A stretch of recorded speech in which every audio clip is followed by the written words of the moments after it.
Bonjour à tous, merci d'être avec nous pour ce webinaire. Merci à tous nos clients qui se sont inscrits, fidèles, et à tous ceux que je ne connais pas et qui nous rejoignent aujourd'hui. Pour ceux qui ne nous connaîtraient pas encore, je suis Emmanuel Nara, le dirigeant d'Haussmann Patrimoine, un cabinet de conseil en gestion de patrimoine que j'ai créé il y a une vingtaine d'années. Et pour ceux qui nous connaissent bien, comme vous le savez, on fait un métier passionnant qui nous donne l'occasion de rencontrer beaucoup de sociétés de gestion, beaucoup d'experts. Et nous avons à cœur de vous partager quelques-unes de ces rencontres au travers de cette série de webinaires que l'on a intitulé Votre expert sur un plateau. Donc aujourd'hui, moi j'ai choisi de vous présenter un fonds qui fête ses 30 ans et que nous utilisons très régulièrement depuis une vingtaine d'années seulement chez Haussmann Patrimoine.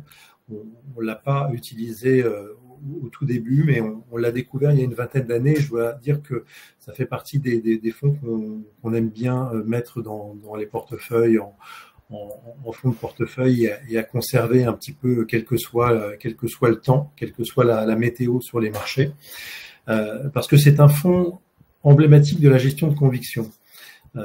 C'est un fonds ce qu'on appelle de gestion discrétionnaire, 0 à 100. 0 à 100, ça veut dire quoi? Ça veut dire que le gérant, il peut faire varier son allocation d'actifs entre 0% d'actions et 100% en actions.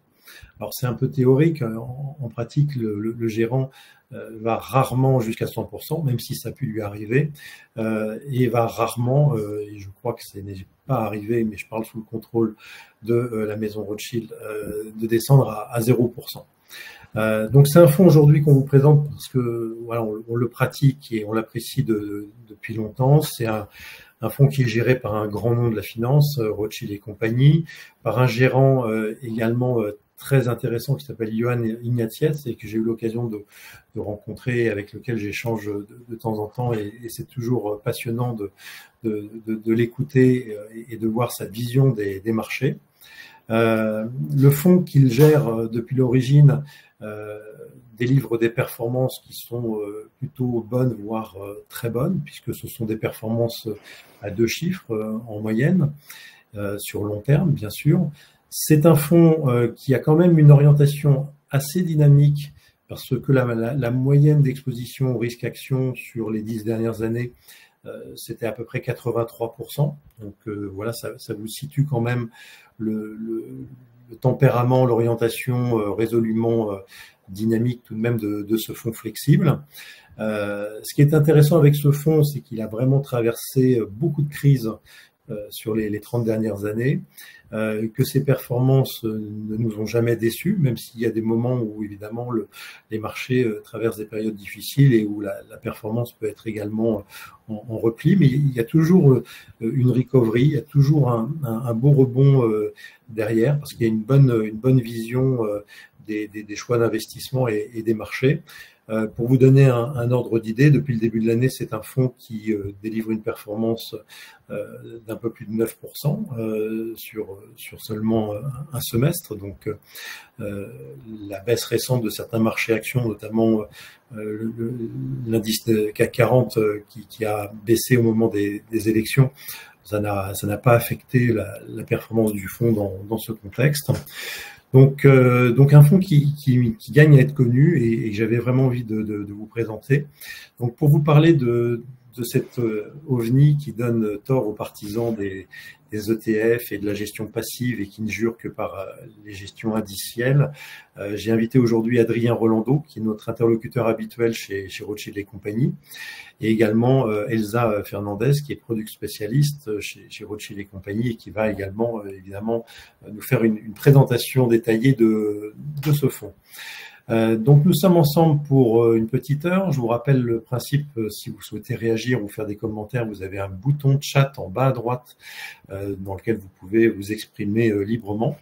Mais si vous souhaitez poser des questions, je vous invite à utiliser plutôt le bouton questions avec un point d'interrogation en bas à droite également, juste à côté de l'onglet chat, parce que avec ce bouton questions, je pourrais identifier plus facilement les questions que vous aimeriez que je relaye auprès de nos intervenants. Donc, je vais laisser Adrien Rolando vous présenter sa société et introduire le fameux fonds ERCO Valor qui fête ses 30 ans cette année. Adrien, c'est à vous. Merci Emmanuel. Bonsoir à tous. Ravi de vous retrouver pour ce moment où effectivement nous allons vous présenter notre fonds emblématique ERCO Valor. Et avant de laisser la parole à Elsa Fernandez, qui est product spécialiste sur notre expertise Valor, je voulais vous représenter notre entité. Et pour cela, je vais avoir besoin de la présentation et des slides. Que je partage tout de suite. Merci Emmanuel. Alors quelques mots sur le groupe. Nous sommes le groupe Rothschild & Co. Nous sommes un groupe indépendant qui est contrôlé aujourd'hui majoritairement par la famille Rothschild, avec Alexandre de Rothschild qui a repris la présidence du groupe depuis quelques temps. Pour les familiers, vous le savez, vous avez deux acteurs qui portent le même nom dans le milieu financier, mais avec qui nous n'avons aucun lien capitalistique. Nous partageons le même nom puisque vous le voyez, 7 générations plus tôt, ils étaient frères, d'où les 5 flèches. Mais j'aime à rappeler que nous n'avons aucun lien capitalistique entre les deux entités. Nous partageons le même nom et nous faisons le même métier. Différentes expertises, un métier au sein de ce groupe. La principale activité reste ce que vous voyez à gauche de ce slide, ce qu'on appelle la banque d'affaires, tout ce qui est fusion, acquisition, M&A, où on est leader mondial en termes de dons d'opérations. L'ADN du groupe, vous le voyez à droite de cet organigramme, c'est ce qu'on appelle les actifs non cotés, le merchant banking, tout ce qui est private equity. Là aussi, nous sommes un acteur de renom avec un peu plus de 26 milliards d'euros gérés pour un peu plus d'une centaine de professionnels. Et je le rappelle, c'était vraiment l'ADN du groupe. Et d'ailleurs, le groupe s'appelait auparavant Paris-Orléans, puisqu'on avait financé la ligne de chemin de fer entre les deux villes. Aujourd'hui, le groupe s'appelle Rothschild & Co, plus collé aux activités récentes du groupe. Et puis l'entité que nous représentons avec Elsa, qui est au centre de cette slide, ce que nous appelons le Wealth and Asset Management. Vous le voyez, nous sommes un acteur à taille humaine. Nous gérons aujourd'hui un peu plus de 110 milliards d'euros sur différentes classes d'actifs. L'essentiel, la gestion est opérée depuis Paris. Et vous le voyez, l'asset management représente à ce jour un peu plus de 35 milliards, puisqu'on a connu 2 années de forte collecte. Et nous vous en remercions, essentiellement à travers notre expertise obligataire, mais aussi à travers notre expertise Valor, qui représente le flagship de notre maison. Et donc ce soir, nous avons souhaité vous représenter, pour ceux et celles qui ne le connaissent pas, notre fonds ERCO Valor, qui a fêté, comme le disait Emmanuel, ses 30 ans au mois d'avril, avec, vous allez le voir, plusieurs singularités, et Elsa va vous les présenter dans un instant. Merci Adrien. Donc Elsa, c'est à vous qu'il appartient maintenant de nous parler de ce fonds. Très bien, merci, merci beaucoup et merci aussi pour votre présence. Alors, je vais effectivement vous parler du fonds. Vraiment, l'idée, n'hésitez pas, si vous avez des questions, comme l'a dit Emmanuel, vous pouvez bien évidemment les poser par écrit, comme ça, je me ferai un plaisir d'y répondre. Alors, ERCO Valor, effectivement, c'est notre fonds qui est historique. On a créé il y a aujourd'hui maintenant 30 ans, et c'est un fonds qui depuis a fait des petits, on peut appeler ça comme ça. Donc, il y a eu un ensemble de fonds qui ont été créés dans l'univers Valor, avec des expositions au risque qui sont différentes. Donc, on a ERCO Valor Balance qui a été créé en 2018 et qui est un fonds qui a une composante obligataire assez importante, autour de 54%, et qui a l'objectif finalement de profiter du moteur de performance qu'est ERCO Valor, mais avec une volatilité limitée. Et on a un peu plus récemment lancé ERCO Valor for Change Global Equity, qui est un fonds action international labellisé Faible Fin ISR et article 9 SCDR. Alors, moi aujourd'hui, je vais vous parler que de un seul de ces fonds, qui est donc ERCO Valor. Alors, ERCO Valor, c'est effectivement... Oui. Je vais me permettre, je vais revenir sur cette slide-là un instant. Donc, Ercovalor au centre, c'est le fonds emblématique historique qui, pour la petite histoire, avait été créé au départ par un family office et géré pour le compte d'un family office que vous avez racheté en 2001, je crois. Et depuis dont vous assurez toujours la gestion depuis l'origine, c'est vraiment le fonds emblématique carte blanche. Les deux fonds qui ont été créés autour de ce concept, évidemment, sont gérés par la même équipe, mais avec des contraintes que vous vous êtes fixées par vous-même un peu différentes. Donc, d'avoir plus d'obligations avec Ercovalor Balanced et d'avoir des fonds plus soucieux de l'environnement dans le fonds For Change. Et l'article 9 SFDR, pour ceux qui ne sont pas familiers, qui ne sont pas des financiers qui ont l'habitude de voir cet article 9 tous les jours, c'est le niveau le plus élevé dans la hiérarchie des fonds respectueux de l'environnement, des critères ESG, etc., ce qu'on appelle en général aussi des fonds à impact. Donc là, on est sur Ercovalor et une magnifique courbe que je vous laisse présenter. Alors effectivement, une courbe qui représente tout simplement la variation de l'AVL, donc la performance du fonds depuis création. Donc, comme évoqué, je trouve qu'une des particularités du fonds et ce qui en fait effectivement je pense son positionnement qui peut être différent par rapport à ce qu'on trouve aujourd'hui sur le marché, c'est que c'est un fonds qui a été écrit par et pour un family office en 94. Et ce qui est finalement une des grandes caractéristiques du fonds, c'est que Ercovalor a su garder cet ADN finalement qui était une ADN patrimoniale à travers le temps. Alors là, ce graphique, il est sympathique parce qu'il vous montre la performance du fonds. Vous avez les dates clés qui sont marquées. Je vais pas les détailler. Ça c'est juste qu'il y a un QR code en bas à droite du slide et que si jamais vous flashez ce code, vous allez tomber sur un site avec des petites vidéos qui font un focus sur toutes ces dates un peu clés. Je pense que ce qu'il faut avoir en tête quand on regarde cette courbe-là, c'est que c'est un fonds qui a performé, c'est vrai, depuis création. On a une performance annualisée du fonds qui est de 10,6% depuis la création du fonds. Et c'est un fonds qui, sur 30 ans, a eu 5 années de performance calendaire négative.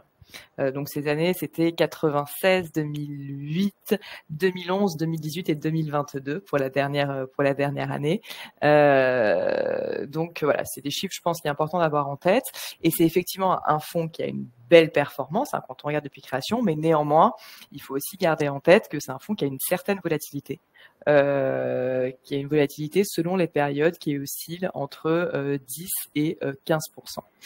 Oui, à ce niveau-là, on en avait parlé aussi ensemble. Il faut bien sensibiliser nos clients potentiels souscripteurs de ce genre de fonds au fait que ça n'est pas un fonds magique qui pourrait ignorer les phases difficiles de marché, qui pourrait ne jamais connaître de baisse.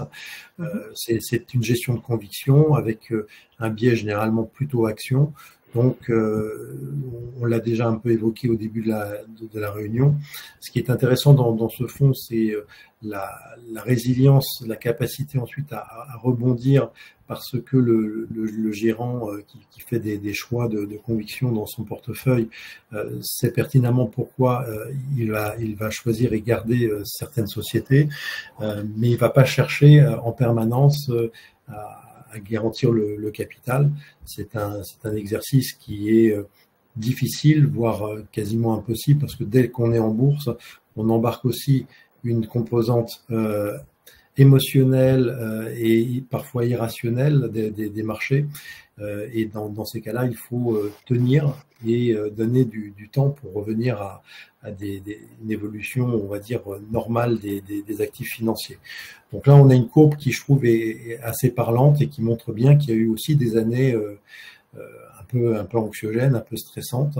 Mais quand on prend du recul, le fonds a plutôt très bien traversé chacune de ces crises.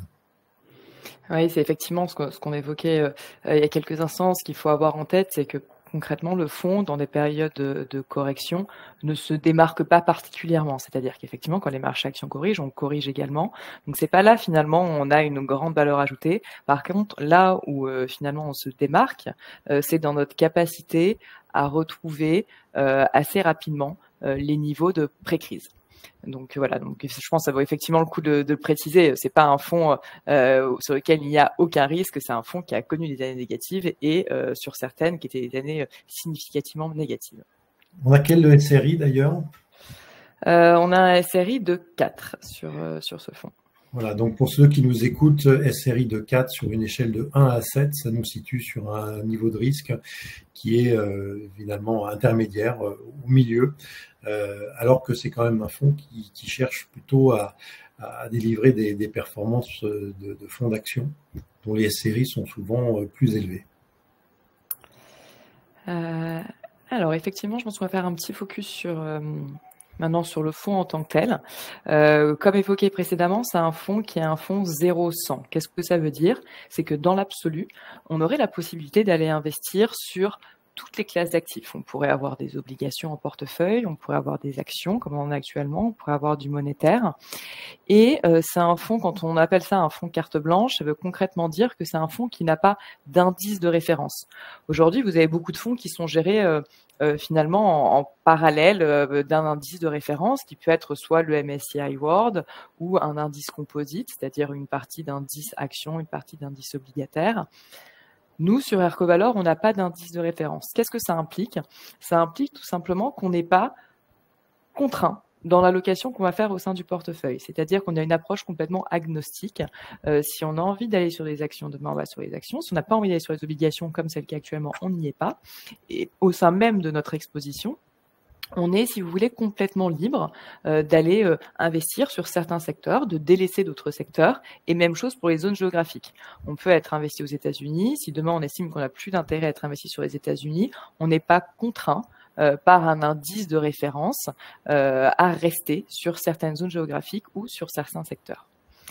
C'est un fonds effectivement de conviction, c'est-à-dire que quand vous regardez le nombre de lignes que vous avez au sein du portefeuille, on oscille entre 35 et 50 actions au sein du fonds. Donc c'est des actions qu'on connaît très très bien. On n'a pas de vocation à avoir des centaines ou même 200 lignes en portefeuille. On a vraiment de fortes convictions sur nos valeurs et du coup on les porte à travers le temps. Je ne vais pas revenir sur les performances, on en a déjà parlé. Peut-être juste un petit point sur les encours. C'est un fonds qui a grandi dernièrement, comme disait Adrien, grâce à vous, grâce à nos clients. Et aujourd'hui, le fonds fait quasiment 5 milliards d'actifs sous gestion. J'ai une question, Elsa, par rapport à ça. Est-ce que 5 milliards, c'est pas trop gros pour gérer un fonds de ce type? Là, on a vu qu'il y avait des lignes très concentrées, finalement. 30 à 50 lignes, c'est très peu par rapport à d'autres fonds.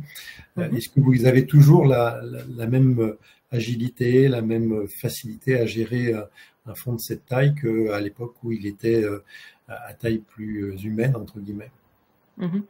Alors c'est une très bonne question. C'est une question qu'on a en plus très régulièrement et de manière complètement légitime. C'est la question qu'on peut avoir, c'est est-ce qu'un jour vous allez fermer le fonds pour conserver une certaine agilité dans la manière dont vous gérez le fonds. Aujourd'hui, à l'heure actuelle, la taille du fonds n'est pas un handicap dans la manière dont on le gère. C'est-à-dire que, alors, ça induit une chose, c'est que globalement, dans notre portefeuille, si on va regarder ligne à ligne, globalement, on a principalement des large caps. Mais ce qu'il faut avoir en tête, c'est que la liquidité, c'est quelque chose qui est assez obsessionnel au sein de l'équipe. C'est-à-dire que, effectivement, on fait très régulièrement des tests de liquidité. Les risques sont derrière nous pour voir au bout de combien de temps on peut liquider le portefeuille dans des conditions compliquées de marché. Et aujourd'hui, on se rend compte que 95% du fonds peut être liquidé en 7 jours. Donc ça vous donne une idée, si vous voulez, de effectivement de la taille des sociétés qu'on a en portefeuille. Et pour le quotidien de la gestion, si vous voulez, aujourd'hui, en comité de gestion, j'ai pas entendu la phrase de ah bah non, on peut pas, le fonds est trop gros. Et quand on discute régulièrement avec l'équipe de gestion, le jour où la taille du fonds deviendra un problème dans notre capacité, qu'on aura moins de flexibilité à gérer, à ce moment-là, c'est le moment où on réfléchira à faire un soft close de façon à conserver finalement notre liberté. Et la liberté, c'est ce qui a fait notre succès, je pense, depuis ces dernières années. Alors le soft close, pour ceux qui ne sont pas familiarisés avec ce terme, c'est une fermeture du fonds qui reste gérée pour les actionnaires qui sont déjà présents, les souscripteurs qui sont déjà présents. Mais ils n'accepteraient plus dans ce cas-là de nouveaux souscripteurs, sauf réouverture décidée pour des raisons stratégiques par la suite. C'est ça. Alors, c'est vrai que soft close, pour quelqu'un qui ne connaît pas, ça peut être un terme qui est effrayant. Alors, par contre, vous pouvez toujours retirer de l'argent quand les fonds sont soft closés. Par contre, effectivement, ça limite les flux entrants de façon à ce que on ne soit pas débordé par un fonds trop gros en termes d'actifs sous gestion. L'équipe de gestion est stable depuis un certain nombre d'années. Vous avez donc Yoann Kniatiev qui gère le fonds depuis 2008 et qui est accompagné depuis maintenant 2017 par Charles-Édouard Bilbot qui est le co-gérant également du fonds. Alors, à nouveau, un petit graphique de performance. Je vous parlais de la volatilité et du risque SRI. Effectivement, là, on le voit. Ce qui est intéressant, c'est de voir la volatilité et je pense que c'est important de l'avoir en tête. 3 ans est à 13%. Donc, finalement, c'est une volatilité sur 3 ans qui est assez proche d'un indice action. Là, c'est une courbe exponentielle, elle n'est pas logarithmique. C'est une courbe de performance cumulée, oui. Ouais. Bon, c'était une des questions qu'il y avait dans le chat. Très bien. Pardon. Le message fort par rapport à cette slide, c'est si vous aviez investi 100 000 euros en 1994, aujourd'hui, vous seriez doublement millionnaire grâce à vos pratiquement 2000% de performance sur ces 30 dernières années. D'accord, donc il n'y a pas que le loto pour devenir millionnaire, il suffisait de mettre 100 000 euros en 94. Sur Aircovalor, effectivement. Voilà. Bon, on est passé à côté de quelque chose, peut-être pas tous, j'espère en tout cas. En tout cas, on a pris le train en route. C'est vrai qu'on a commencé à s'intéresser à ce fonds au début des années 2000, vers 2004-2005. C'est la période où on a identifié ce véhicule d'investissement comme étant intéressant.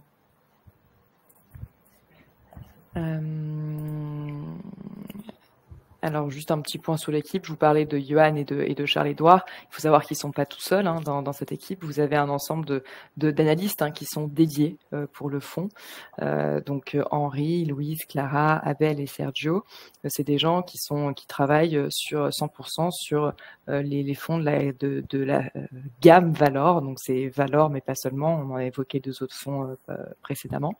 Ce qu'il faut, je pense, appuyer sur ce slide-là, c'est une des forces, je pense, du fonds depuis 30 ans, c'est qu'on a un circuit court de décision.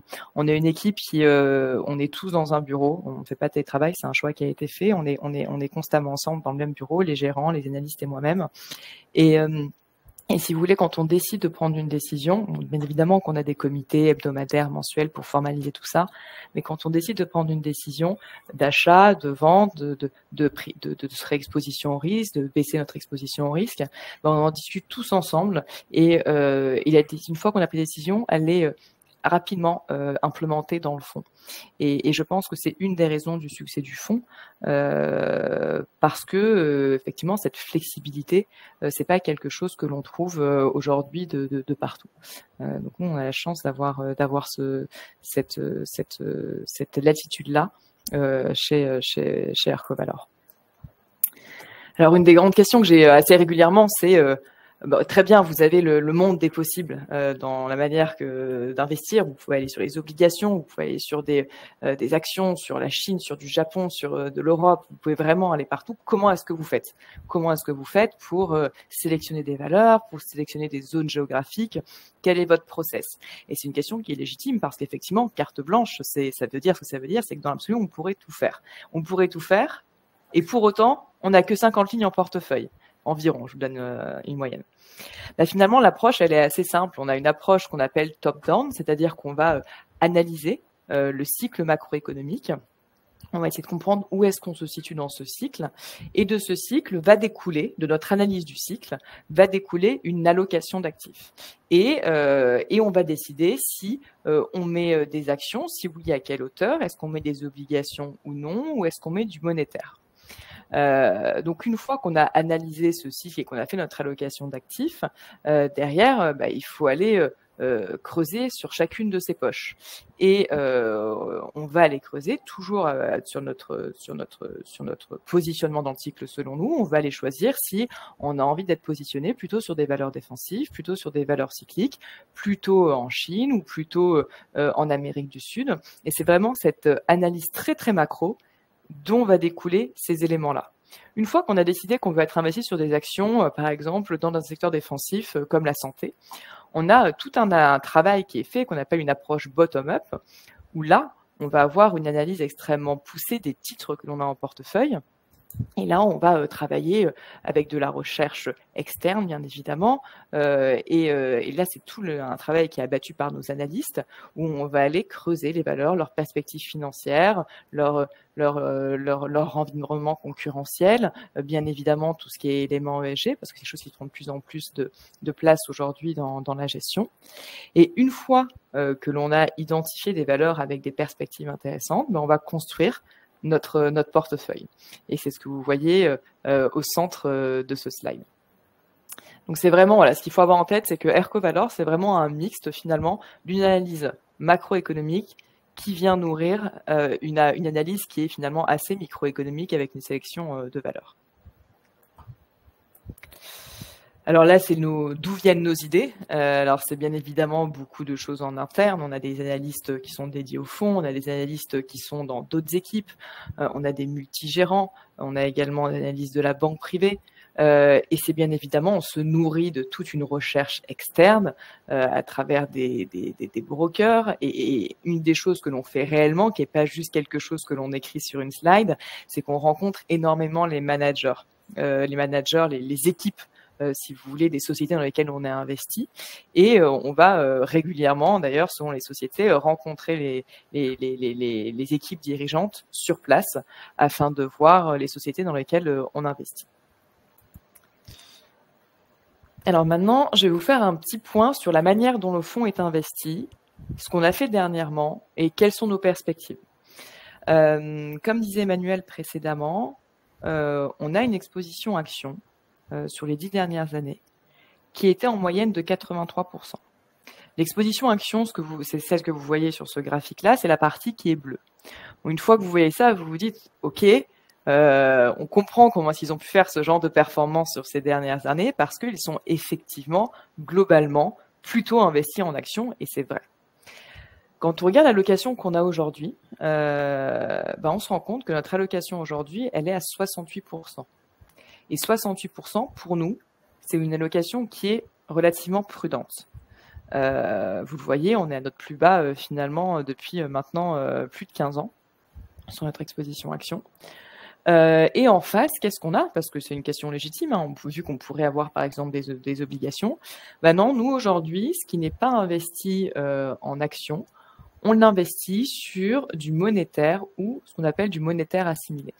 Qu'est-ce que ça veut dire? Ça veut dire tout simplement qu'on est investi sur des fonds monétaires, mais on est également investi quasiment à hauteur de 20% sur des bons d'État français qui ont une maturité inférieure à 1 an. Et c'est pour ça que ça peut être classé en monétaire, parce que c'est cette maturité très courte qui classe finalement ces BTF en monétaire. Alors Elsa, juste, c'est un élément intéressant parce que c'est un mouvement relativement récent, puisque c'est depuis quoi, 2 ans à peine que vous avez fait ce virage qui laisse la part belle aux produits monétaires. Est-ce que ça veut dire que vous avez des craintes, des peurs sur les marchés actions ou qu'il y a un manque d'idées au cours actuel pour investir? C'est quoi la justification de cette poche qui réapparaît seulement maintenant, alors que la bourse a l'air de quand même toujours bien se comporter? Alors effectivement, si on regarde depuis le début de l'année, on aurait mieux fait d'être investi 100% en actions, quand on regarde tout simplement les indices actions monde.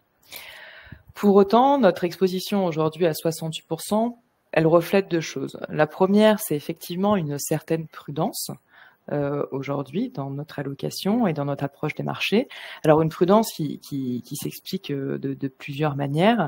On pense que aujourd'hui les marchés sont quand même assez optimistes à plusieurs niveaux. On les trouve extrêmement optimistes finalement dans les prédictions qu'ils font de croissance de bénéfices au niveau des entreprises, notamment aux États-Unis. On les trouve également assez optimistes dans la foi inconditionnelle qu'ils ont dans la capacité des banques centrales à finalement arriver à piloter un soft landing, donc un atterrissage en douceur. Alors il est vrai que quand on regarde ce qui a été fait récemment, elles ont l'air de plutôt bien réussir. Vous avez vu, les chiffres d'inflation sont passés en dessous de 3% en Europe maintenant depuis plusieurs mois, ce qui a permis à la BCE de baisser son taux directeur en bas de fourchette, enfin un de ses taux en bas de fourchette à 3,75%. Et là, on a eu les chiffres d'inflation aux États-Unis qui sont sortis, qui sont un petit peu en bas de ce qui était attendu, en dessous, donc à 3 et 3,3% si vous prenez le corps. Et effectivement, on pense qu'on aura une première baisse des taux directeurs de la Fed aujourd'hui en septembre. Les taux, c'est une chose, et c'est ce qui polarise beaucoup l'attention des marchés, donc il ne faut pas passer à côté. Pour autant, il ne faut pas être concentré seulement là-dessus, au niveau des banques centrales. Les banques centrales, elles sont aussi en train de réduire leur bilan. La taille de leur bilan qui avait complètement explosé pendant la période Covid, elles sont en train de réduire la taille de leur bilan. Et qu'est-ce que ça veut dire? Tout simplement que vous allez avoir moins de liquidité sur les marchés. Et moins de liquidité, ça va du coup venir un peu moins en support sur les indices. Donc ça, c'est également un point sur lequel je pense qu'il faut avoir de l'attention. Et enfin, on a quelque chose qui est un sujet qu'il ne faut pas non plus laisser à la trappe, c'est qui pour nous est un élément à prendre en compte, c'est l'endettement des États.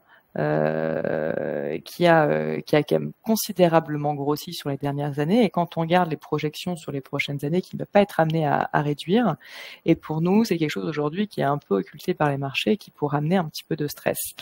Et enfin, un dernier élément, et je pense qui est assez intéressant à ce niveau-là, c'est que aujourd'hui, vous avez eu une concentration complètement folle sur un certain nombre de valeurs. Je pense que je vous apprends rien. Vous savez que le secteur de la tech est un secteur qui attire énormément les investisseurs sur les derniers mois, avec des performances assez incroyables. Et pourquoi est-ce que ça peut être un sujet? Tout simplement parce que si demain vous avez ces grandes sociétés tech sur lesquelles il y a aujourd'hui beaucoup d'attentes, qui finalement publient un peu moins bien qu'attendu, vous avez un risque non significatif d'apporter un peu de stress sur les indices, notamment parce que c'est des sociétés, c'est des actions qui ont pris des places extrêmement importantes finalement en termes de pourcentage sur les grands indices internationaux. Donc pour toutes ces raisons-là, on a effectivement une exposition action qui a eu tendance à baisser parce qu'on est relativement prudent par rapport à tous ces sujets. Et par contre, il ne faut pas avoir en tête que ce qu'on a en monétaire, c'est un choix par défaut. Ce qu'on a en monétaire aujourd'hui, c'est pas un choix par défaut. C'est pas un choix par défaut tout simplement parce que vous avez du rendement aujourd'hui qui sont attachés à un investissement monétaire. Et c'est ce que vous voyez sur ce slide-là. Et c'est un rendement qui, il y a encore quelques années, n'existait pas. C'est-à-dire qu'avant, ce qui n'était pas investi en action, c'était pas très excitant, il se passait rien. Ce qui était en liquidité, ça nous rapportait rien. Et nous, aujourd'hui, on part du principe, alors c'est la manière dont on a appelé ce slide-là, c'est que on est payé pour attendre. Aujourd'hui, on est prudent, on est à 68% d'actions.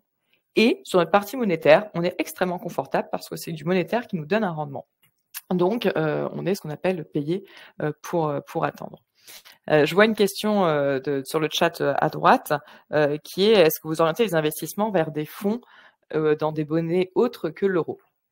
Alors, c'est une très bonne question, tout simplement parce que, et on va venir sur notre allocation géographique par la suite, il faut avoir en tête que sur la partie action, on ne couvre pas nos devises. Donc, tous les investissements que vous allez avoir, ça veut dire qu'on a finalement une exposition au dollar, une exposition au dollar canadien également, une exposition au dollar hongkongais, à l'euro, un petit peu de francs suisses.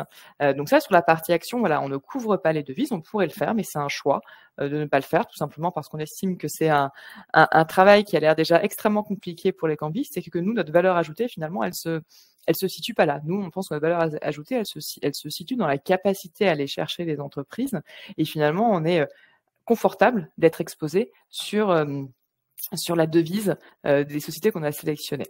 Par contre, et c'est là ce qu'il faut avoir en tête, sur notre partie qui est investie en monétaire et assimilée, on n'a que de l'euro.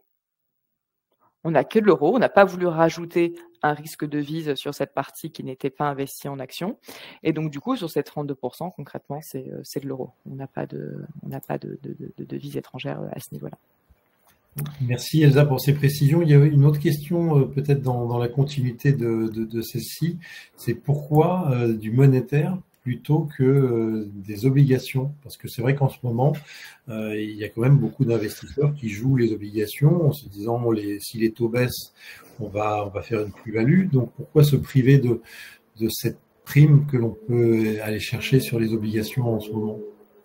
Alors, plusieurs réponses à ça. Alors, on pourrait le faire, encore une fois, parce que le prospectus nous pourrait le permettre. C'est un choix, c'est quelque chose qu'on n'a pas fait. On s'est posé la question, bien évidemment, il y a de ça quelques mois, quand on a eu des émissions sur le primaire, notamment sur l'investment grade, qui étaient très intéressants. Pour autant, on l'a pas fait pour plusieurs raisons. Une des raisons, alors il n'y a pas d'ordre d'importance, mais une des raisons, c'est qu'on a un autre fonds qui fait ça très bien, qui est ErcoValor Balance, je vous le disais, qui est un fonds qui a une partie obligataire, donc du coup avec un risque global du portefeuille moins élevé. Mais c'est pas la raison pour laquelle on n'a pas fait ça.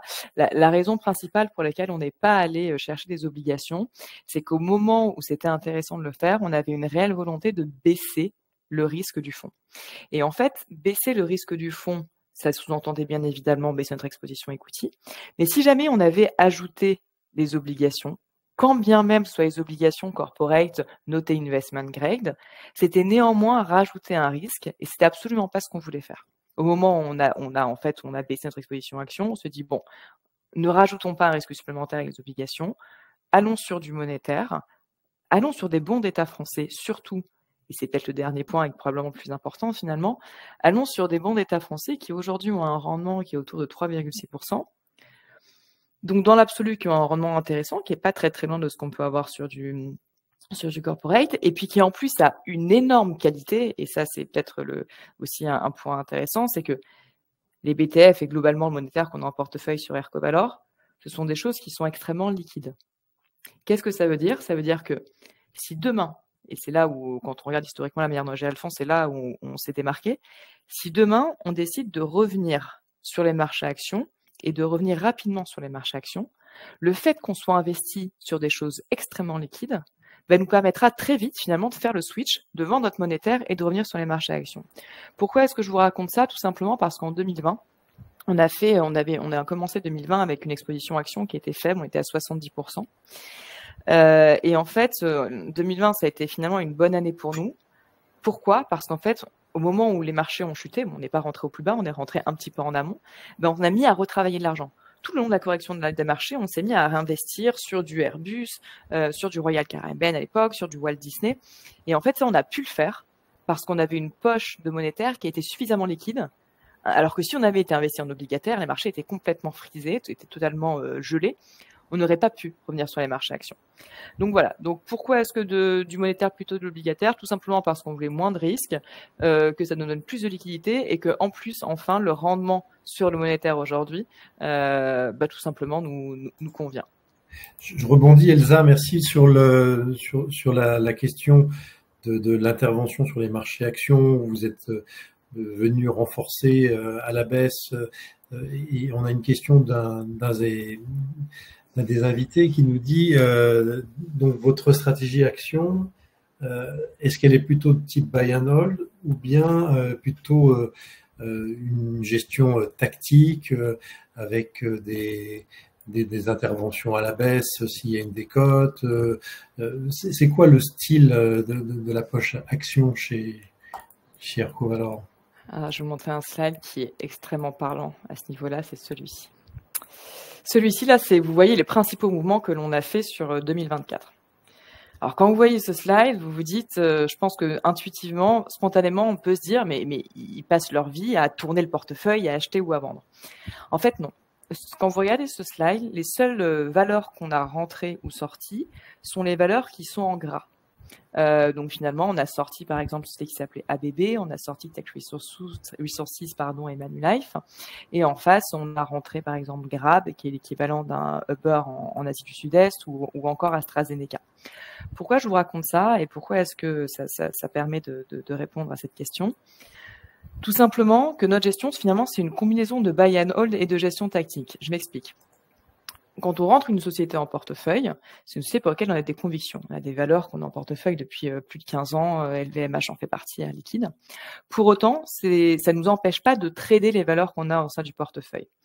Et quand on rentre une valeur, on ne rentre pas de 0 à 2% d'un coup. On travaille énormément nos prix d'achat. C'est-à-dire que quand on rentre une valeur, on va rentrer à hauteur de 0,3, 0,4, 0,5%. Et finalement, on va continuer de construire notre ligne sur des corrections. Donc, dès qu'on aura une petite correction, on va racheter 0,2, 0,3% et on va progressivement, finalement, construire une ligne comme ça. Et pareil au niveau des ventes. Là, tous les mouvements que vous voyez qui ne sont pas en gras, c'est des mouvements d'allègement ou de renforcement d'un titre qui est déjà en portefeuille, mais seulement à la marge de 0,2, 0,3%. Et pareil, quand un titre marche très bien, finalement, on fait ce qu'on appelle, on l'écrète. C'est-à-dire qu'on va acter des profits. On va vendre, c'était le cas de Uber en début d'année, de Meta Platform, on va vendre 0,2, 0,3% pour acter des profits. Et c'est là ce qu'on peut appeler une gestion tactique. Donc pour moi, voilà, le buy and hold, oui, bien évidemment, on a des valeurs en portefeuille depuis des années. Et pour autant, ça ne nous empêche pas d'avoir une gestion tactique au quotidien au sein du portefeuille. Oui, donc là, je vois 6 nouvelles valeurs depuis le début de l'année. C'est beaucoup finalement sur 6 mois oui. Pour un portefeuille concentré en si peu de lignes. Alors, j'aurais dit 5, mais oui, si LTL, effectivement, on l'a rentré en début d'année, ouais, on est à 6. Effectivement, cette année, c'est vrai, je me suis fait la réflexion d'ailleurs. Habituellement, quand je regarde en moyenne, on a plus tendance à rentrer 2, 3 valeurs par an. Là, cette année, on en a rentré un peu plus. Mais si on allait dans les détails, c'est pas quelque chose qui c'est pas un changement de gestion. C'est-à-dire que par exemple, on a rentré Philo et Engex, c'est des sociétés qui sont des projets miniers cupifères en Amérique du Sud. C'était un peu en miroir de ce qui a été fait sur Ivanhoe, on a pris un petit peu des profits. AstraZeneca, c'est une valeur qu'on avait déjà en portefeuille, qu'on avait vendue et sur laquelle on est re-rentré sur une nouvelle histoire. Donc oui, mais dans les faits, quand on regarde comme ça, je suis d'accord avec vous, on a rentré un peu plus de valeur cette année par rapport à ce qu'on fait habituellement. Vous avez parlé d'Ivanhoe, on va peut-être en parler un peu après parce que je sais que ça fait partie des grosses convictions de la gestion actuellement dans le portefeuille, qui est une minière spécialisée sur le secteur du cuivre. On va en parler, je pense, après, mais peut-être avant ça, répondre à la question d'une personne qui nous demande quelle est la répartition géographique actuelle du portefeuille action. Et moi, je rajoute à cette question, est-ce que c'est une stratégie que vous déterminez en amont de vouloir avoir X% des États-Unis et ensuite de chercher des sociétés dans ces zones géographiques, ou est-ce que finalement la répartition géographique est la résultante de convictions au niveau des entreprises plus qu'au niveau géographique? Alors, non, c'est plus effectivement la première option qui est de dire de l'analyse macroéconomique va découler notre allocation géographique et sectorielle. Moi, il y a un slide que j'aime bien et qui est celui-ci, qui en fait permet d'illustrer le fait qu'on ne réfléchit pas seulement finalement en exposition géographique ou sectorielle. En fait, on réfléchit un peu sur des grandes thématiques sur lesquelles on a envie d'être investi. Et typiquement, ça peut être le consumérisme des pays émergents. Donc là, on va être investi sur des valeurs chinoises, par exemple. Mais ce que je veux faire passer dans ce slide-là, c'est que finalement, il ne faut pas parfois se limiter juste à une approche géographique. C'est-à-dire que, par exemple, vous pouvez avoir un titre comme LVMH. LVMH, vous allez avoir dans l'exposition géographique, c'est en France. Mais en fait, ce qu'on joue chez LVMH, c'est pas seulement son exposition en France, et c'est surtout également le poids qu'elle a au niveau du consumérisme des pays émergents. Donc, si vous voulez, c'est bien évidemment intéressant d'avoir une exposition géographique, mais on réfléchit également sur des grandes tendances. Typiquement, la diversification, ce qu'on appelle ici diversification, c'est notamment tout ce qui est matières premières, mine d'or. C'est quelque chose qu'on a en portefeuille depuis un certain nombre d'années. Quand vous voyez l'allocation mine d'or, c'est Amérique du Nord, mais pour autant, c'est un play qui est pas juste l'Amérique du Nord, c'est un positionnement qui est vraiment sur l'or en tant que tel et en tant que classe d'actifs, notamment valeur refuge. Alors, on va quand même, parce que pour répondre à la question, on va quand même aller voir sur l'exposition géographique.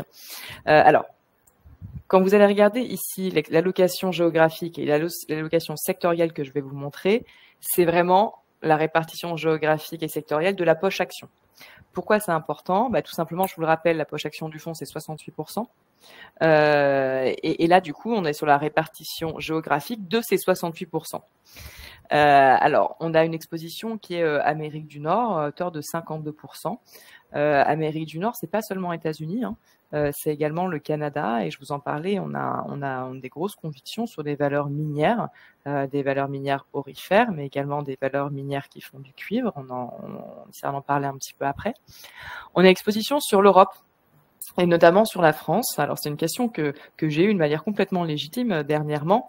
C'était l'exposition du fonds sur la France, parce que vous le savez, hein, on a eu une petite correction du CAC sur les dernières semaines. Et c'est vrai qu'aujourd'hui vous avez un Eurostoxx qui est autour de plus 10% en termes de performance, alors que vous avez un CAC qui aujourd'hui survit difficilement au-dessus de 1% de performance depuis le début de l'année. Donc, c'est une question légitime, notre exposition à la France. Donc, elle est de 12,5% au niveau de notre poche action. Alors, aujourd'hui, pour le sujet des élections et quel est notre positionnement sur le sujet,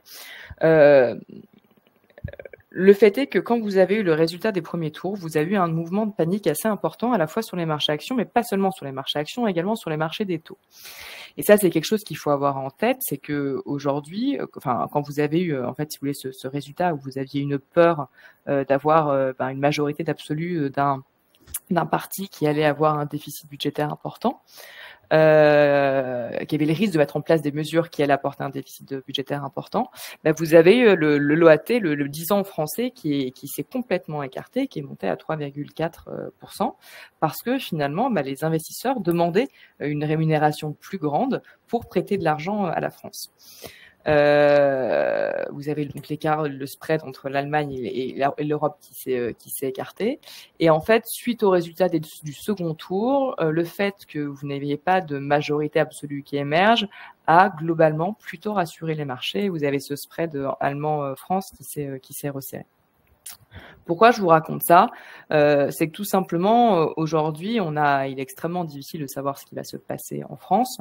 Nous, la question qu'on se pose dans ces cas-là, c'est qu'est-ce qui pourrait se passer et qu'est-ce qu'on en fait dans le portefeuille, très rationnellement. Ce qui pourrait se passer, nous concrètement, on a tendance à croire qu'on va probablement se retrouver dans une situation de ventre mou avec finalement un pays où il va pas se passer grand-chose en termes de grandes politiques budgétaires, mais que pour autant, c'est pas quelque chose de positif pour la France à moyen long terme. À la question après, on s'est posé de qu'est-ce qu'on fait sur nos valeurs en portefeuille. En fait, on s'est dit qu'est-ce qu'on a en France? En l'occurrence, en France, on a 5 valeurs. On a 5 valeurs qui sont Air Liquide, Alstom, Airbus, LVMH et Capgemini. Ce qu'il faut avoir en tête, c'est que ces sociétés, c'est des sociétés finalement qui ont en fait une part de leur chiffre d'affaires qui est extrêmement international. Ce ne sont pas des sociétés qui ont une exposition, si vous voulez, forte à la consommation ou à la France en tant que telle. Donc, ça ne veut pas dire que ce pas des sociétés qui ont été mises sous pression, parce que bien évidemment, elles ont été sous pression au moment des élections. Pour autant, on n'a pas de bancaire, on n'a pas de télécom, on n'a pas de services publics qui, eux, pour le coup, sont des secteurs qui peuvent être plus à risque si jamais on a effectivement une majorité finalement absolue avec des lois un peu fortes qui ressortent. On a des secteurs qui sont plus à risque de réglementation. Et nous, dans les valeurs qu'on a en portefeuille, on estime que qu'elles sont pas à risque de par leur diversification en termes d'exposition géographique. Donc concrètement, je vous disais tout ça pourquoi? Parce qu'on n'a pas allégé particulièrement les valeurs qu'on avait en Europe ou en France suite aux élections législatives. Pour autant, c'est bien évidemment quelque chose que l'on suit. Après, je pense que vous le savez aussi bien que moi, si on commence à sortir de tous les pays sur lesquels il commence à y avoir des élections, plus nous rester beaucoup d'endroits à investir en 2024, notamment parce que vous savez, en novembre, on a la grande élection qui intéresse tout le monde, qui est Biden-Trump. Et en sachant qu'aujourd'hui, on ne sait toujours pas qui va être le candidat des démocrates. Oui, Emmanuel. J'ai des petites questions, Elsa, pour rester sur la thématique de la répartition géographique. Il y a une personne qui pose une question qui est exactement une question que je vous ai posée également quand j'ai vu cette slide avant la réunion. C'est pourquoi pas d'Inde dans l'Asie? Alors, je pense qu'il faut d'abord être assez humble et reconnaître le fait qu'on aurait mieux fait en termes d'exposition géographique d'être investi en Inde sur ces dernières années que sur la Chine. Quand on regarde les performances des indices en tant que tels, l'Inde a bien mieux performé que la Chine. Pour autant, est-ce qu'aujourd'hui, on a envie d'aller sur l'Inde avec des niveaux de valorisation qui sont ceux des valeurs indiennes? La réponse est non, pas particulièrement. Ce qu'il faut avoir en tête, c'est que l'Inde, en fait, elle a profité aussi d'une chose qui était la fuite des investisseurs étrangers qui ont clairement voulu plus investir en Chine, donc sont sortis de la Chine, et vous avez quand même une bonne partie de ces flux qui sont partis sur l'Inde. Ça a eu pour effet que vous avez aujourd'hui des niveaux de valorisation qui sont assez impressionnants en Inde, selon ce que vous prenez, vous avez après un PE qui est autour de 22. Et nous, en Chine, si vous voulez, bon, c'est une zone sur laquelle on est toujours investi, on n'a pas voulu se laisser diluer. Pour plusieurs raisons et je pourrais y revenir, mais aujourd'hui, l'opportunité d'arbitrer, d'alléger, si vous voulez, la Chine pour l'Inde, ça nous paraît pas particulièrement opportun pour des niveaux de valorisation et surtout parce qu'on pense qu'en Chine, c'est vraiment une zone qui est complètement déconnectée de ce qui se passe aujourd'hui au niveau de l'inflation et des banques centrales en Europe et dans le monde occidental au global. Et c'est une zone qui, bien qu'on n'est clairement pas sur ce qu'on appelle un blue sky scénario, c'est une zone sur laquelle on a fait le choix d'être investi sur le consumérisme domestique. Et on pense que quand la population chinoise aura repris confiance dans la capacité du gouvernement à avoir une croissance pérenne, et le jour où en fait la population chinoise se remettra à dépenser ses réserves d'épargne qui sont colossales, on devrait avoir un ruissellement sur les sociétés sur lesquelles on a investi, qui sont vraiment des sociétés qui sont très investies et très exposées à la consommation des pays émergents, à la consommation des ménages. Donc pourquoi pas d'Inde? Je vous dis pas. Alors oui, on aurait mieux fait d'en avoir. Pour autant, on n'a pas. On n'a pas envie d'y aller maintenant. Est-ce qu'on ira dans quelques années? On se l'interdit pas, mais aujourd'hui, c'est absolument pas une zone sur laquelle on a envie d'arbitrer, notamment par rapport à la Chine. On a diversifié un petit peu notre exposition à l'Asie, j'en parlais, on a eu que de la Chine pendant des années. Là, on a diversifié, je vous parlais de Grab, qui est l'équivalent d'un Uber, sur lequel on a investi récemment, qui est une société qui a investi à la fois en Indonésie, mais également à Singapour et globalement en Asie du Sud-Est. Je cherche dans votre présentation les principales lignes du portefeuille. Elles sont après. Elles sont après, vous la connaissez mieux que moi. Alors, elles sont là. Là. Ah oui, ça y est, pardon. Donc là, il y a les grosses convictions, en tout cas les poids lourds du portefeuille, 26% du portefeuille, donc réparti sur une dizaine de lignes. On peut prendre peut-être 2 ou 3 exemples. Et puis en même temps, j'ai une question d'une personne qui trouve qu'il n'y a pas beaucoup de prise en compte de la thématique de la transition énergétique.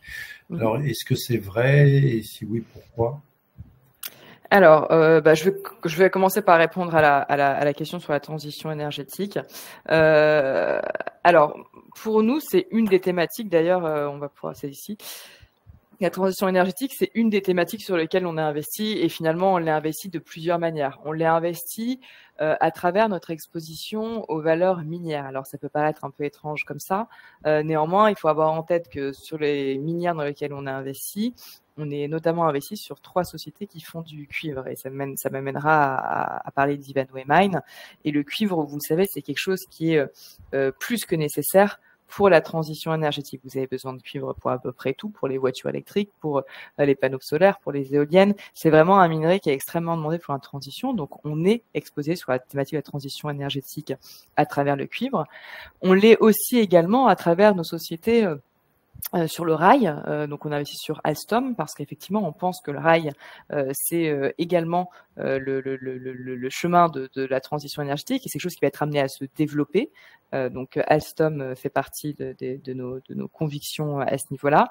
Et on est également exposé sur la transition énergétique à travers CLTL, donc qui est une société qui fait tout ce qui est batterie pour des voitures électriques. Donc si c'est une thématique qui est importante à nos yeux et sur lequel on est investi à travers des secteurs différents. Alors, je vais faire un petit point effectivement sur le top 10 des sociétés en portefeuille. Alors, avant de faire un focus, je trouve que ce qui est intéressant sur ce slide-là, finalement, c'est que donc on a 46 lignes actions.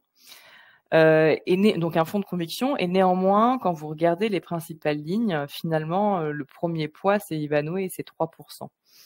Donc on n'a pas une ligne, si vous voulez, qui est à 7 ou 8%. On est quand même, je trouve, assez diversifié dans la manière dont on est exposé au sein du fonds.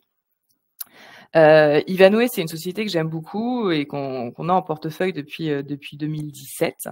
C'est une société qui a trois mines. C'est une société qui a la principale mine, c'est une mine qui est au Congo, qui s'appelle Kamoa-Kakula. C'est une mine qui a entré en production en 2021, été 2021. Et c'est une mine qui est attendue comme étant la deuxième plus grosse mine de cuivre au monde. C'est une valeur qu'on a énormément écrétée dernièrement parce que c'est une société qui marche très très bien. On est sur des performances qui sont à plus de 40%, ne serait-ce que depuis le début de l'année. Et c'est une société qu'on a investi avant même qu'elle se mette à produire. C'est-à-dire que concrètement, on était juste dans les travaux au niveau des mines et vous avez les gérants qui se sont déplacés, qui sont allés au Congo, qui sont allés voir les mines, notamment Kamoa-Kakula qui était vraiment la plus grosse mine de la société, pour voir ce qui était mis en place à la fois d'un point de vue technique, parce que le co-gérant du fonds est également un ingénieur minier, mais également en termes d'accompagnement de la population, de formation. Voilà, les gens ne sont pas contentés d'écouter ce que racontait le management ou les brokers externes. Ils ont fait l'effort d'aller se déplacer plusieurs fois pour aller voir les mines et la société sur place. Donc Kamoa-Kakula, qui est la plus grande mine qui est maintenant en marche. Ils ont deux autres mines. Ils ont Kipushi qui est également au Congo, qui vient tout juste d'entrer en production, qui est une mine de zinc. Et vous avez Platrif également, mais qui elle ne produit rien aujourd'hui, qui est en travaux, qui devrait faire à un moment ou à un autre du platinium. Donc Ivanhoe, voilà, première ligne du portefeuille et qui a été un gros contributeur à la perf. Pour rester sur les matières premières, est-ce que le fonds, et c'est une question d'une des personnes qui assiste à la présentation, est-ce que le fonds a la possibilité techniquement, juridiquement, d'acheter des matières premières telles que le cuivre ou d'autres matières premières physiques, ou bien est-ce que le fonds ne peut le faire qu'au travers de minières, par exemple? Non, on ne peut réglementairement pas le faire, effectivement. On ne peut pas le faire, donc on le fait à travers des sociétés minières, et c'est vrai que une des forces que l'on a, je trouve, c'est le fait d'avoir un ancien ingénieur minier dans notre équipe qui nous aide bien à sélectionner les valeurs. Ça peut aider, oui. Donc minière diversifiée, mais également minière aurifère, donc des sociétés qui me font de l'or. Vous le savez, l'or, on est sur quelque chose de complètement fou. On est pas loin des niveaux d'historique. On est à $2 400 l'once. Et ce qui est complètement fou, d'autant plus qu'on est dans un environnement de taux qui fait que l'or ne devrait pas être à ces niveaux-là. Et en fait, pourquoi est-ce que nous, on a investi pas mal, notamment l'année dernière, sur des minières aurifères? Tout simplement parce que vous aviez quelque chose d'assez fou, c'est-à-dire que vous aviez un or qui était historiquement haut, parce que vous aviez notamment des banques centrales qui achetaient compulsivement l'or. Donc vous avez un or qui était haut, et à côté de ça, vous aviez les performances des minières aurifères qui étaient complètement à la traîne. Et nous, quand on a vu ça, on s'est dit bon, il y a quelque chose quand même qui est pas normal. Alors ça s'expliquait parce qu'en fait, ces minières aurifères, elles ont eu énormément de coûts d'extraction qui ont augmenté, notamment post-Covid. Et aujourd'hui, ces coûts d'extraction sont en train de se normaliser et les minières aurifères commencent un petit peu à rattraper ce retard entre la performance du titre et la performance de l'or. Mais nous, c'est vrai que c'est quelque chose sur lequel on travaille depuis maintenant plusieurs années. Et c'est une société qu'on avait pas mal renforcée en 2023. Je vous ai parlé des mines. Oui, Emmanuel. Oui, Elsa, on a presque consommé notre temps puisqu'il s'est quasiment écoulé 1 heure. On n'aura pas le temps de tout voir. Est-ce qu'on peut, mais en 2 mots peut-être, donner 2 autres exemples de conviction forte du moment dans le portefeuille, là, dans les 10 premières lignes? Alors, je vais parler de Meta. Meta, donc deuxième ligne, Meta Platform, anciennement connue sous le nom de Facebook. C'est une société qu'on a en portefeuille depuis 2013 et qui a été pas mal décriée, nous qu'on a conservé et qu'on n'a pas voulu laisser diluer. En fait, ce qu'il faut avoir en tête, c'est que Meta, c'est pas juste Facebook. Meta, c'est Facebook, Messenger, WhatsApp et Instagram. Donc, c'est quand même les plus gros réseaux sociaux du monde. Et moi, j'ai un chiffre que je trouve complètement fou, c'est qu'aujourd'hui, vous avez 3 milliards de personnes dans le monde qui utilisent une de ces applications. Donc nous, on est rentré sur le titre, un titre sur lequel on trade, donc on est capable de renforcer sur faiblesse et de alléger ce qu'on a fait notamment en début d'année. Mais on est assez confiant, notamment parce que sur ce titre-là, c'est une société qui a su prouver par le passé sa capacité à innover. C'est une société qui a pris plein de virages technologiques assez bien, qui a su diversifier également ses activités. Par exemple, c'est eux qui font Oculus. Vous savez, Oculus, c'est ces lunettes de jeux vidéo. Et c'est également une société qui a encore des relais de croissance, typiquement Instagram, mais également WhatsApp, qui aujourd'hui est très peu monétisé, quasiment pas. Donc Meta, c'est une de nos principales valeurs et c'est une grande conviction du portefeuille. Et peut-être une dernière valeur, je vais vous prendre Airbus. Airbus, même si la performance même si le titre a un petit peu souffert dernièrement, parce que vous avez eu finalement des problèmes dans la chaîne d'approvisionnement et la société a annoncé qu'elle serait plus capable de livrer 800 avions, mais un peu moins finalement.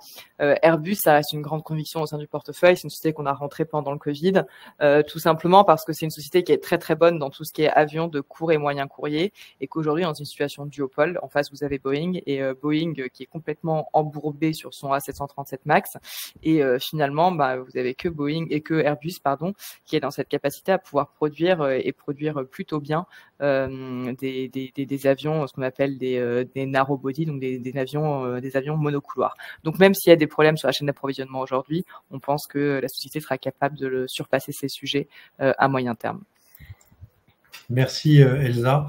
Pour conclure, je propose qu'on essaye de répondre, mais en quelques mots, et ce sont des sujets qu'on pourra bien évidemment développer avec les personnes qui n'en auraient pas eu suffisamment, mais on va essayer quand même de répondre vite à des questions qui n'ont pas pu être traitées. Les minières et les exigences en matière d'ESG, est-ce que c'est compatible? Est-ce qu'on peut faire des minières et respecter des règles ESG? Alors oui, parce que de toute façon, on a des règles, c'est un fonds qui est article 8 et on a des règles internes par ailleurs à respecter.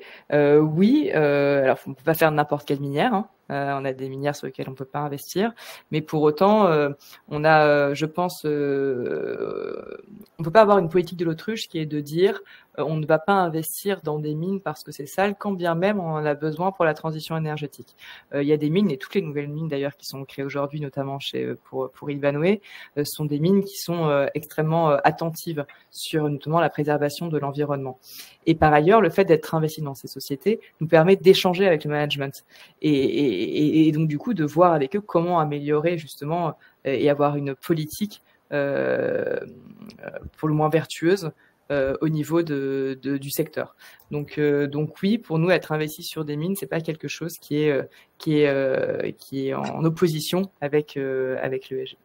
Merci Elsa. Encore en réponse très courte, Meta et le métaverse, ça fait un petit peu un flop. On a l'impression que le métaverse n'est peut-être pas à la hauteur des espérances. Est-ce que ça ne modère pas votre enthousiasme sur le titre? Alors, ça a énormément modéré l'enthousiasme des investisseurs en 2022, notamment parce que vous aviez le fondateur de Facebook qui a dépensé des fortunes justement dans ce métaverse. Ce qu'on a appris, c'est que Facebook a cette capacité à dépenser énormément d'argent, parfois en réussissant, parfois en se plantant. Pour autant, la société, sur du long terme, a toujours su conserver des relais de croissance et trouver des relais de croissance à ces différentes activités. Donc, du métaverse, effectivement, semble plus qu'aléatoire pour l'instant. Pour autant, Meta, c'est pas que le métaverse, c'est notamment des sociétés comme Instagram, Facebook et surtout WhatsApp en tant que relais de croissance. D'accord. La dernière question, et je vous laisse conclure.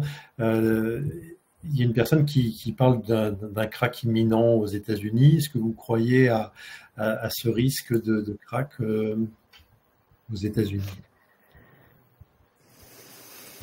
On n'adhère pas à ce scénario d'un crack imminent aux États-Unis, dans le sens que sinon on ne serait pas investi comme on l'est aujourd'hui. Pour autant, je pense que ça reboucle avec notre exposition. On est quand même sur, pour nous, des niveaux de valorisation qui nous amènent un certain niveau de prudence. Donc nous, on n'adhère pas à un crack imminent. Pour autant, on est assez attentiste. Bien. Est-ce que vous voulez rajouter quelque chose pour conclure cette présentation sur le fonds Ercovalor? Écoutez, j'espère avoir été clair. J'espère que le fonds continuera de délivrer de la performance dans les prochains mois. Dans tous les cas, on fait tout pour. Et puis, j'espère échanger avec vous prochainement sur le sujet. Nous, de toute façon, c'est certain, on continuera de suivre de très près Ercovalor, qui est un fonds que l'on suit et dans lequel on est investi en permanence. Pour la petite histoire, on a un fonds dédié qui est un fonds patrimonial diversifié, dans lequel, depuis sa création, on a toujours eu quoi qu'il fasse, qu'il vente ou qu'il pleuve, que les marchés soient haussiers ou baissiers, on a toujours resté fidèle en ayant une ligne de Ercovalor. Donc, de toute façon, à partir du moment où nous, on a choisi de faire confiance à l'équipe de gestion, on va continuer de suivre toutes vos visions et choix stratégiques de très près. Merci d'avoir pris le temps d'exposer tout cela à nos invités, à nos clients. Et puis, évidemment, il y a toujours des questions qui peuvent pas être traitées en live, mais qu'on aura grand plaisir à traiter ensuite par téléphone ou par mail. Donc, si vous n'avez pas eu les réponses à toutes vos questions, surtout n'hésitez pas. Nous sommes tous l'équipe d'Haussmann Patrimoine à votre disposition pour faire le relais et creuser aussi loin que vous le souhaitez. Merci à tous. Je vous donne rendez-vous, pas le mois prochain parce que c'est le mois d'août, mais pour la rentrée, pour un prochain webinaire, une prochaine édition de votre expert sur un plateau, sur un thème très différent que nous vous annoncerons très prochainement. Merci et bonne fin de journée. Merci à tous. Bonne soirée, merci beaucoup. Bonne soirée. Au revoir. Au revoir.